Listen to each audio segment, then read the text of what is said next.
حضرت عبداللہ بن عمر رضی اللہ تعالیٰ عنہما طواف کعبہ کر کے کعبہ شریف کے سائے میں بیٹھے ہوئے تھے۔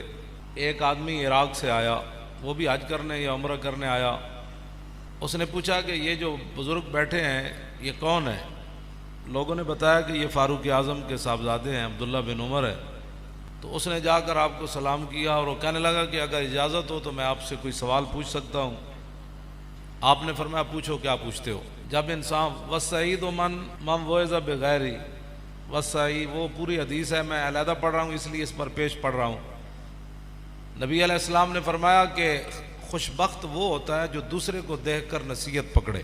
یہ نہیں کہ اس کو نصیحت کی جائے، وہ دوسرے کو دیکھ کر نصیحت پکڑے، توبہ توبہ، اچھا اس نے یہ کام کیا تو اس کو یہ سزا مل رہی ہے، اس نے یہ کام، توبہ توبہ، اچھا یہ اس حالت میں تھا تو اس حالت میں آ گیا، توبہ توبہ توبہ، اچھا یہ اتنا وہ آدمی ہے جو آج اس حالت میں پہنچ گیا۔ حضور نے فرمایا خوش بخت انسان وہ ہے کہ جس تقریریں سنیں کے بغیر ہی لوگوں کو دیکھ دیکھ کر نصیحت پکڑے۔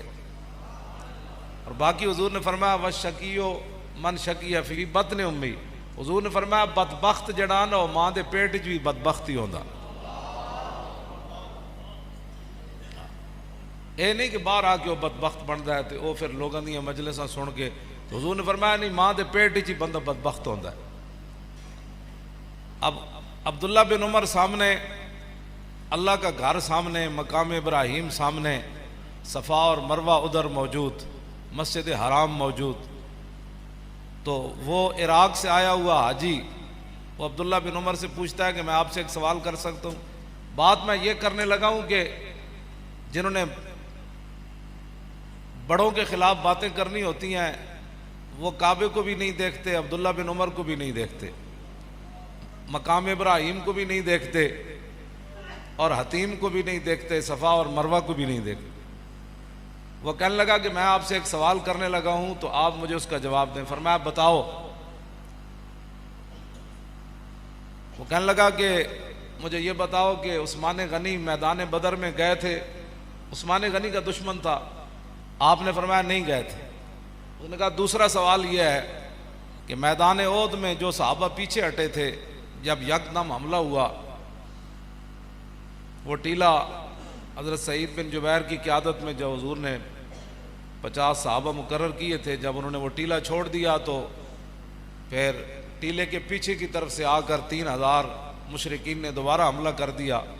تو کہا وہ جو اچانک حملہ ہوا تھا میدان احد میں، پیچھے جو صحابہ ہٹے تھے ان میں عثمان غنی تھے؟ آپ نے فرمایا ہاں تھے۔ پھر اس نے پوچھا کہ حدیبیہ کے مقام پر عثمان غنی نے حضور کے ہاتھ پر بیعت کی؟ آپ نے فرمایا ان نے حضور کے ہاتھ پر بیعت نہیں کی۔ تو کہنے لگا اللہ اکبر، بس میرا جو عقیدہ تھا اس کا جواب عبداللہ بن عمر سے مل گیا۔ تو نعرے لگاتا ہوا جانے لگا تو عبداللہ بن عمر نے فرمایا اس کو پکڑ کر میرے پاس لاؤ۔ آپ نے فرمایا جو تو نے پوچھا ہے نا کہ عثمان غنی میدان بدر میں گئے تھے کہ نہیں، آپ نے فرمایا آج تجھے پتہ نہیں ہے کہ حضور کی صاحبزادی ان کے نکاح میں تھیں، حضرت رقیہ بیوار تھی؟ تو حضور نے فرمایا کہ عثمان آپ ان کی تیمارداری میں رہیں، بدر میں نہ جائیں، ان کی خدمت کریں، تو اللہ تعالیٰ آپ کو بدریوں کا ثواب عطا فرمائے۔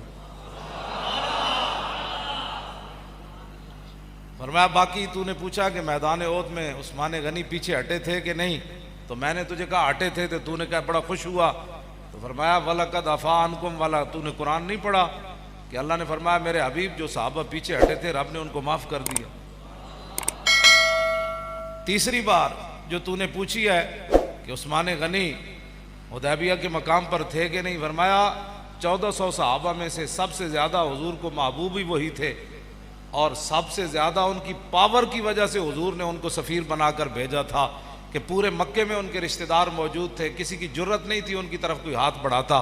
تو تجھے پتہ نہیں ہے کہ حضور کے وہ محبوب تھے، اور حضور نے فرمایا تھا کہ عثمان اللہ کا بھی کام کرنے گیا ہے اور اس کے رسول کا کام کرنے گیا ہے۔ جب آپ نے تینوں باتوں کا جواب دیا تو فرمایا فَاذْهَبْ بِنَا الْآن، فرمایا ہن نعرہ لان۔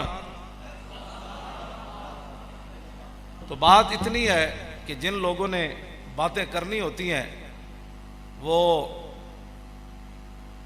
کعبے کے سامنے بھی باتیں کر دیتے ہیں اور ان کے بارے میں باتیں کر دیتے ہیں جن کے بارے میں حضور نے فرمایا کہ یا اللہ عثمان بڑا حیا والا ہے. قیامت کے دن ہر بندے کو رب کے سامنے ایک بار پیش ہونا پڑے گا. وَإِن مِّنكُمْ إِلَّا وَارِدُهَا، یہ قرآن کی نص ہے.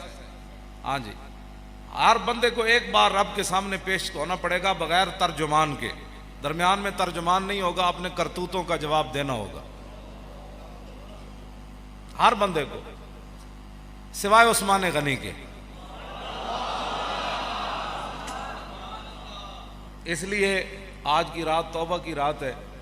ہر بندے کو پتہ ہے میں نے کیا کرتوت کی ہے، تو وہ جو پیشی ہے نا، وہاں اس دن جھوٹ بھی نہیں بولا جائے گا، ہوگا بھی رب سامنے.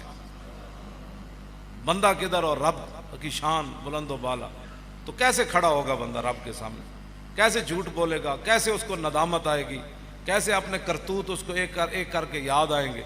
تو آج موقع ہے کہ سب گناہوں کی معافی مانگیں، سب گناہوں سے توبہ